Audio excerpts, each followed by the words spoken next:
So that certain Aquaman starlet has been blacklisted at Disney. I spoke to a source yesterday that confirmed this and so much more. Man, that story, it is amazing. And what's astounding about all of this is Disney, they were actually friendly with her before all of this started. They were even considering her for jobs. Now they say that they will never pick her up for anything. She is blacklisted at the company. We're going to talk about that today. Fun times, huh? Fun times indeed. So, hey there, it's my birthday, by the way, today. Oh, and this is a birthday present.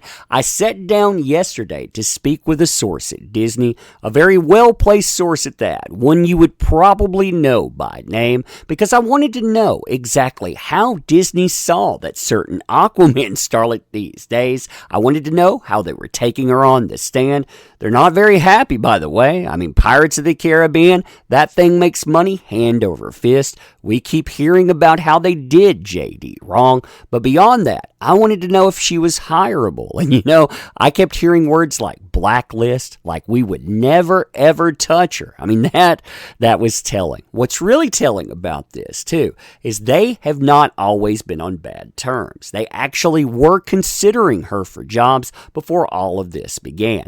Then around 2020, around the middle, say June, you have communications like this, and this is going to lead to everything breaking apart. Here's Disney. This is them speaking. Following up our communication yesterday, we can produce documents responsive to the following categories.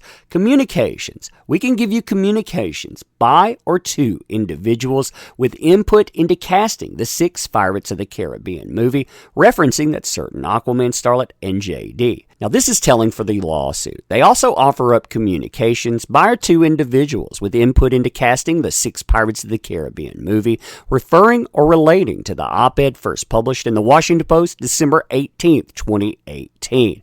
That's during the period of time after it was published, before Disney first made publicly known in December 20th, 2018 news article that it would not be recasting JD for a future Pirates of the Caribbean movie. So they're letting you know right there, by the way, that they're the ones that leaked that information to the press.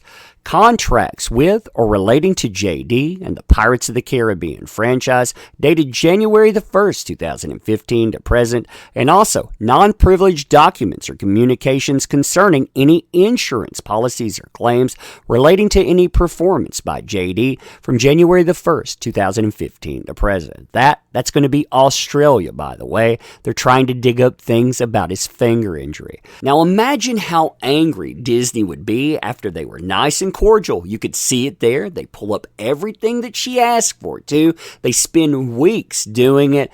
Well, she comes back 3 short months later and demands more. That's what this is talking about right here. A petition to compel further responses to deposition subpoena. That means you need to give me more answers, even though we agreed before. And for sanctions. That's the kicker there, too. Not only do you need to give me more, but I'm demanding that you give me money. Essentially, I'm suing you for penalties because you didn't give me what you should have given me in the first place. What she's saying here, by the way, is she's saying they failed to sign off, indicating that every record had been provided. That's not what they agreed to, by the way. And Disney, in their response, they make this very, very clear. Now, what's interesting, too, is they point out the fact that certain Aquaman starlet has a problem screwing over anyone that works with her at all. You notice words like previous counsel. Yeah, you don't give her what she wants, she'll fire you if she's able. She'll threaten you if she's not. And Disney, they don't take kindly to that, not at all. And this is what ends up getting her blacklisted. Quote, more importantly, that certain Aquaman starlet's previous counsel stated to Disney's counsel that they did not want or expect all documents in Disney's possession. During negotiations over the scope of the subpoena, it became clear that their strategy was to show that Disney did not have documents showing a linkage between her public statements and JD's career so as to minimize her damages. That's the game, by the way. She wants to prove that the firing It didn't have anything to do with her, despite the fact, again, her article comes out on December the 18th. They put out their statement on December the 20th. Yeah, it didn't have anything to do with it at all, right? For that reason, they continue, they suggested that Disney perform a limited search. Now, Disney has no vested interest in the outcome of this case, but it does have an interest in minimizing the resources it expends in responding to third-party subpoenas. So after multiple telephone calls, email conversations between counsel over the course of several months, Disney's legal team interviewed key document custodians, reported back to her counsel what documents would be readily available. She said, hey, those will be sufficient. Then she cans everybody that agrees with that.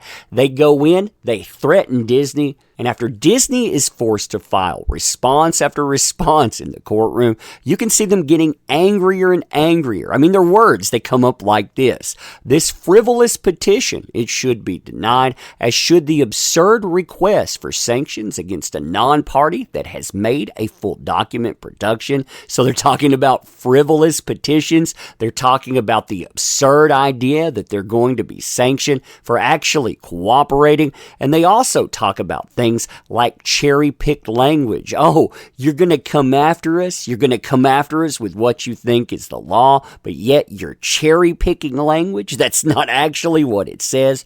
Again, you can see in real time, as statement after statement comes out, the fact that she doesn't have any career opportunity anymore. You can see it all dwindling away. When I was talking about all of this with a Disney source, one thing that I found absolutely fascinating was how the court was being perceived. See, I figured that you would have a lot of animosity directed at JD, but from what I'm hearing from this source, there are a lot of people at Disney.